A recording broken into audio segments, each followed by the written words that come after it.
Aries, you and your person. Uy. Reading ito sa mga Aries, you and your person. Wow.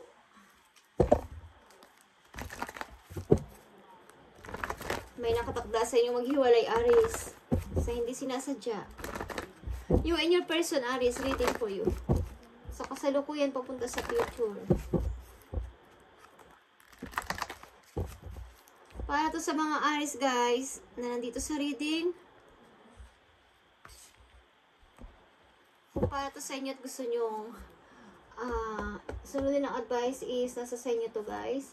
Okay, ilan sa inyo sumihingi ng payo sa mga kaibigan about sa inyong problema o situation ng inyong kasintahan sapagkat maaaring kayo ay mataas na ang level ng inyong commitment sa isa't isa or engaged na kayo, guys. But nagkakaroon kayo ng problema. Hindi ko alam kung problema dahil sa opportunity ng bawat isa sa inyo o problema dahil sa inyong relation.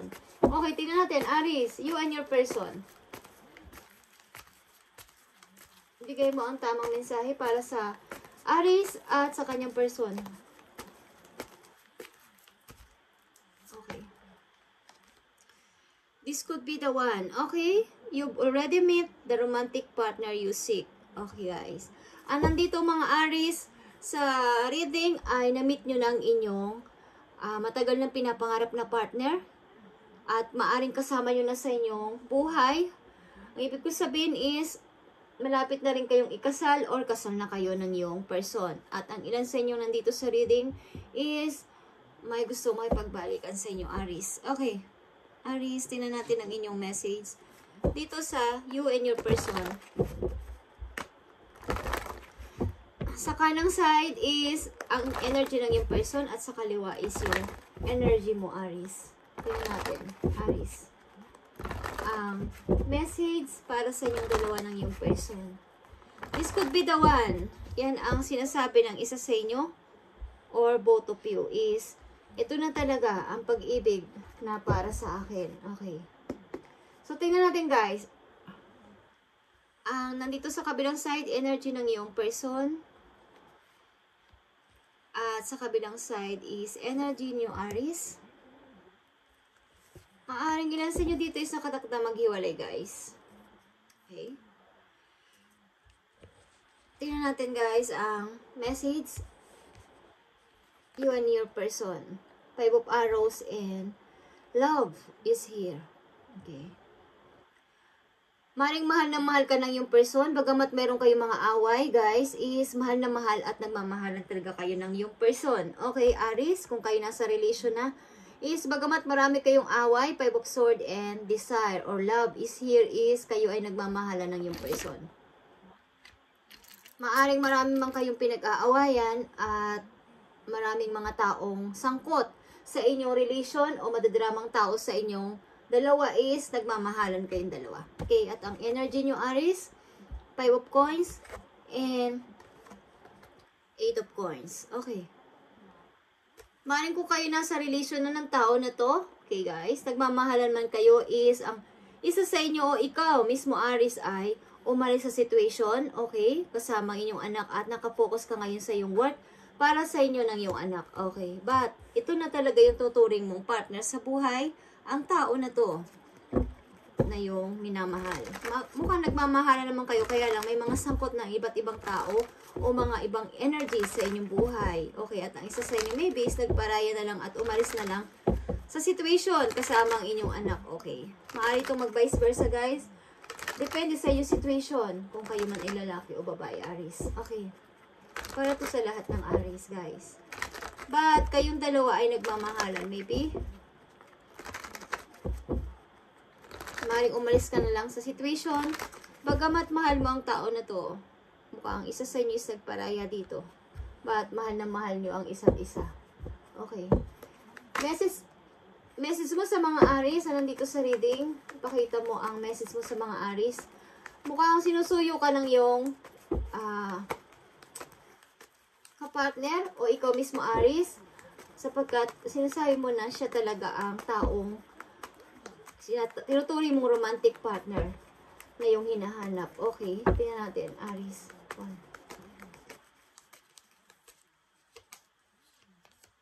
energy ng yung person. At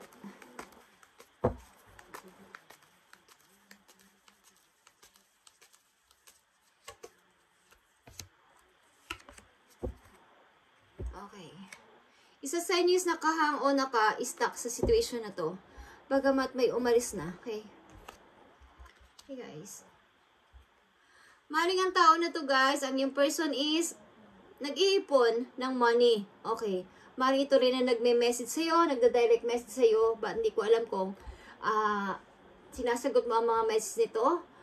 Maring ang tao na to na yung partner, Aries, ay nag-iipon ng pera para sa future niyong dalawa. Okay, hindi ko alam kung ang isa sa inyo, ikaw mismo, Aries, ay umalis sa situation dahil marami mga sumasawsaw sa inyong relation. Okay, but kayo ay nagmamahalan.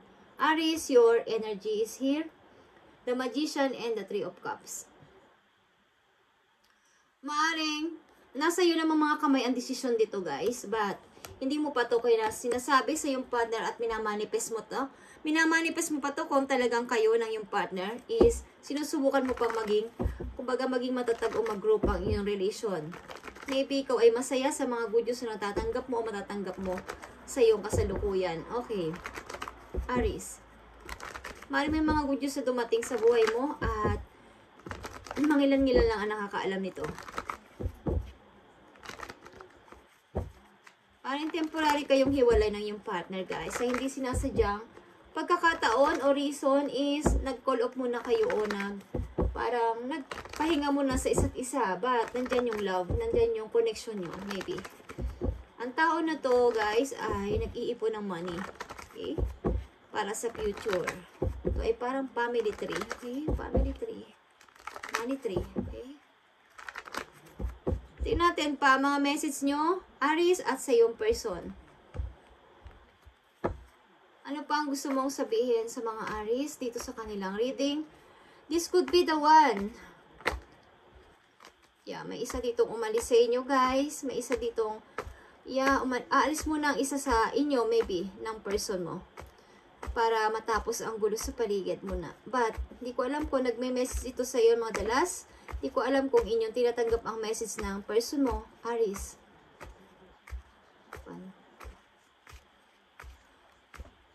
Okay, Aries, tingnan natin ang energy ng iyong person. Mukhang alam mo na ang dapat mong gawin, kaya lang hindi mo pa sinasabi sa iyong person ang mga balak mo. At nasa sayo ang desisyon. Okay, ikaw din ang hinihintay ng iyong mga kaibigan at mga pamilya mo kung anong mangyayari dito sa inyong relasyon ng tao na to. Maaring may matagal na ang pinagsamahan ninyo. Hindi ko alam kung nagsama na kayo sa isang bahay or nagbabalak na kayong magsama. Okay, Aries. Okay, isa sa inyo is nahihirapan sa money, Aries. Okay, ang iyong person.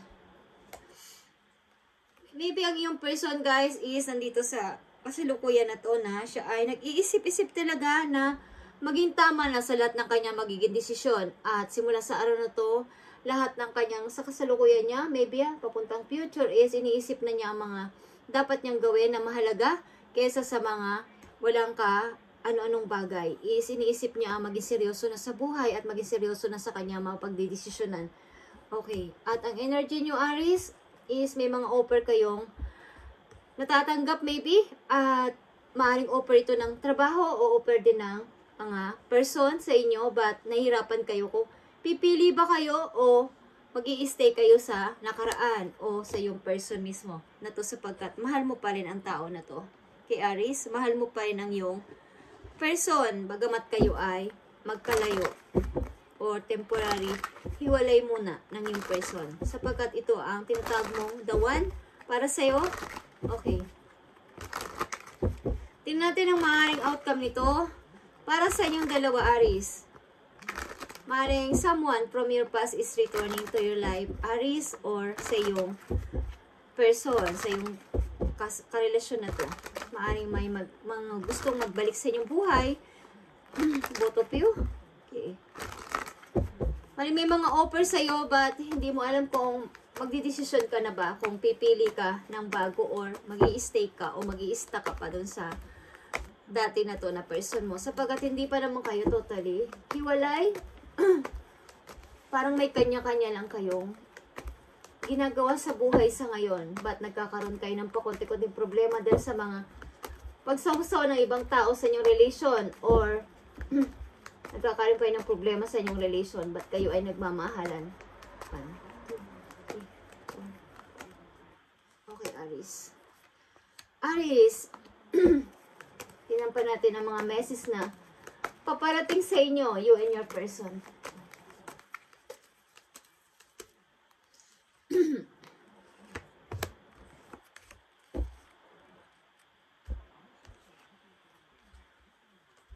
Hindi ko alam kung ang iyong person ay may sakit o nahihirapan sa ngayon. Siya ay hindi maka-move on o hindi pa, kumbaga, hindi ko alam kung siya ay nagkasakit o mahina ang katawan, guys, ang iyong person, Aries. At siya ay wala, nadidrain, okay. Wala siyang masyadong energy, maybe. Maaring kayo ay nag-away o nagkatampuhan ng iyong person. At maaring ang tao na to talaga ay nag-iisip ng practical na sa mga susunod niyang magiging desisyon. Okay. Wala ako nakikitang third party dito, guys. Sa person mo, okay. Mukhang siya ay nag-iipon ng money para sa future. Okay. At ang iyong energy, yan, namimiss mo ang tao na to. At namimiss mo ang tao na to, na yung person, at maaaring naalala mo ang mga panunuyo sa'yo ng tao na to, pagbibigay ng mga gift at kung ano-ano. Guys, maaaring namimiss mo yung lagi niyang ginagawa sa'yo na paglalambing, okay. But, maaaring may bago talagang tao na nagpaparamdam sa'yo o gustong pumasok sa buhay mo. Okay, nahihirapan ka, Aries. Kung tatanggap ka ng bagong offer, bagong tao. Sapagkat mahal mo pa ang person na to. Okay. Ito ay tinuturing mong dawan para sa'yo. Talagang mahal mo ang tao na to. May mga tao sumasawsaw sa inyong relation, maybe. May mga away din kayo at tampuhan. Alam nung nakaraang buwan. Okay. Okay. Nagtatalo ba kayo ng person na to? Tingnan natin, Aries, ang message sa inyo ng iyong guidance para magkaroon kayo ng advice. Aries, you and your person. Maring malungkot ka o malungkot ang isa sa inyo at humihingi ng payo sa friends. Okay. Kung anong gagawin nyo sa inyong relation. Maring kayo ay engage na ng person na to. But may mga tampuhan kayo, guys. At maring this time is parang matagal ang inyong pag-iimikan again. Tingnan natin. Message mo sa mga Aries para magkaroon sila ng idea o advice sa kanilang situation. Okay. Mag-trust kayo sa wait, guys. You are being prepared for your blessing and order to receive to have to be. Marireceive mo lahat ng mga wish mo, mga prayers mo kapag kayo ay natutong maghintay sa tamang timing. Okay, Aries, tingnan natin ang message for you. If it's meant to be, it will be. You won't have to force, convince, or worry over it. Let it flow, let it be, and let it come to you. Aries, you are attracting everything you need. Trust the timing of your life. Okay. Maaring itong relation na to, guys, is bagamat kayo ay nagkahiwalay, is mahal nyo pa ng isa't isa, Aries. At ang sinasabi sa inyo dito ng inyong guidance is kung nangyayari, kung nangyari, is nangyari. At kung hindi pa dapat mangyari, huwag mong i-force, Aries. Huwag mong pilitin, huwag mong i-convince ang sarili mo na magpaka-worry dito at mag-overthinking. At sumabay ka sa agos ng situation ninyong dalawa. Sa nangyayari sa inyong dalawa. Okay? Ikaw ay nakaka-attract ng kung ano man ang gusto mo o nais mo. And mag-trust ka lang sa timing sa iyong buhay. Okay, sa inyong relation na to. And you are not moving too slowly, Aries. Drop the self-induced pressure. You are the sweet spot between taking care of yourself and still making advancement on your goals. On this path, there is no such thing as being behind. Smile, breath, carry on, Aries. Okay. Maring sa kasalukuyan, kung kayo ay temporary hiwalay ng person mo na to is, ito yung time to focus naman muna sa sarili mo. Okay, care sa sarili mo at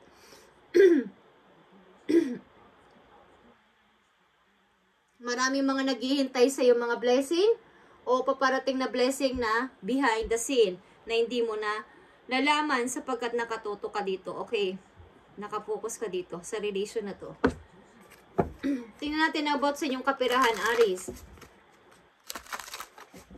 Ang person mo ay hindi ko nakikita ang may ibang person. Okay, may ibang tao sa buhay niya. Bagamat kayo maybe is magkahiwalay at magkalayo at temporary na ganito ang inyong setup, na yung person Aries is wala siyang ibang person kundi magtrabaho lang at mag-ipon sa future. Something na may sinusunod din siyang rule sa kanyang buhay at ang tao na to ay matigas magdesisyon. Okay? Pag sinabi niya yun at gusto niyang patunayan sa iyo na ganun siyang person. Oh, ganun siya. Ang karakter niya, ang ugali niya is ganun. Okay? Tingnan natin guys.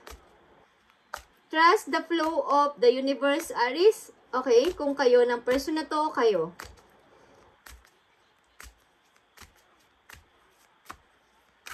Para sa mga Aries, ito ang reading ninyo, guys. At ito ang message sa inyo, galing sa inyo. Angels of Abundance ito, guys. Papunta to sa message ito ng inyong pagkakaperahan, career, guys, so opportunity. Aries, tingnan natin. I need message for Aries dito sa kanilang career or opportunity o kaperahan. Thank you. Let go of the guilt, Aries. Okay. When you allow your light to shine, Aries, brightly, you inspire others.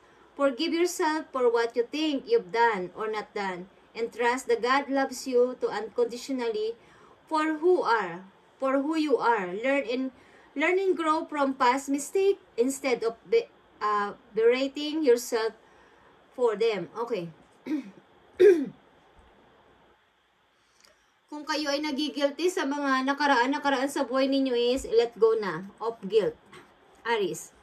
At yung mga hindi napagtagumpayan, yung mga hindi nyo napagtagumpayan is huwag na ninyong isip-isipin pa, okay? Mag-focus kayo ngayon. Forgive yourself for what you think you've done or not done. Yung mga nagawa mong mistake o na hindi mo nagawa naman na dapat ay gagawin mo is forgive. Parang patawarin mo yung sarili mo, okay? And maniwala ka na si God, alam niya at mahal ka niya unconditionally kung sino ka, okay? At mag-learn and mag-grow ka sa iyong mga past mistake.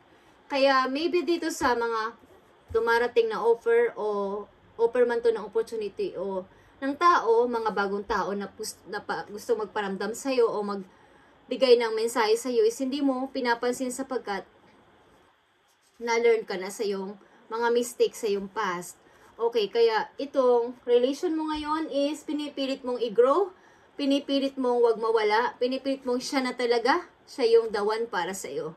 Okay, at mahal ka rin ng person na to, Aries. Okay, may mga bagay-bagay lang na hindi ka napapagkasunduan maybe, but nagmamahalan kayong dalawa dito, okay? Maring ang person mo din dito is nahihirapan sa situation niya. Maring may responsibilidad din siya sa kanyang family. Kaya siya ganito ang ugali, okay? And abundance mindset. Aries, if you think of your abundance are something that happens in the future, then it will always become one day away from you, okay? Always one day away from you. See, feel, think, and speak of abundance as something you already have in the present moment. And that is what you will experience. Okay. Kung inyong naranasan sa panahon ngayon, sa araw na ngayon, sa kasalukuyan ninyo is, kayo ay maraming sahod, malaki ang sahod, may ipon, may negosyo, yun ang palagi ninyong ilagay sa inyong utak na ako ay magtatagumpay. Ako ay magkakapera. So, yan ang paparating. Yan ang darating. Aries, okay? Abundance mindset dapat ang inyong iisipin. Kapag inisip nyo ang abundance, ang money, yun ang mangyayari sa future, guys. Okay? So, i-feel mo ang lahat, okay? think and speak of abundance. Parang i-manifest mo. I-manifest mo na, bawa, gusto mong ganito. Gusto mong lumago yung negosyo mo, mas umangat pa, mag-level up pa, magkaroon ka pa ng mga branches. Sabihin mo yun ng paulit-ulit, okay? And i-feel mo, ilakas mo, parang i-manifest mo talaga. At yun ang mangyayari, Aries. Abundance mindset ang tawag doon. Okay. At mag-let go ka na sa guilty. Okay. Pabayaan mo na ang okay. May mga ka-partner ka dito, may partner ka sa iyong negosyo, something. Partnership ito. Okay, guys. So, Aries, ang mga hindi dapat mangyari ay wag mo munang i-force at ito ay mangyayari kung mangyayari. But, kayo muna, maybe nang yung person ay may temporary nahiwalayan or magkalayo kayo ng lugar o magkalayo kayo, hindi kayo magkasama sa bahay, but kayo ay nagkakaintindihan at love nyo ang isa't isa, Aries. Siya ang happiness mo at ikaw din naman ang happiness niya. Subalit, meron talaga kayong mga kanya-kanya pa ang ginagawa sa buhay sa ngayon. Okay, Aries, this is your reading at ito ang reading nyo ng yung tao. Okay, maring sa kasalukuyan wala kayong message or ang tao na to is nagme-message but maring hindi mo muna pinapansin. Okay. Thank you and God bless, Aries, at pagpalain kayo ni Lord sa araw-araw. Bigyan kayo ng maraming blessing. Ang mindset na to na dapat nyo ilagay palagi sa isip niyo is abundance. Yun ang mangyayari, guys. Okay? Thank you and gabayan kayo ni Lord sa araw-araw at i-cover kayo ng banal niyang dugo. Sa pangalan ni Jesus. Amen. At Aries, hanggang dito muna ang inyong message. Okay? Bye and God bless.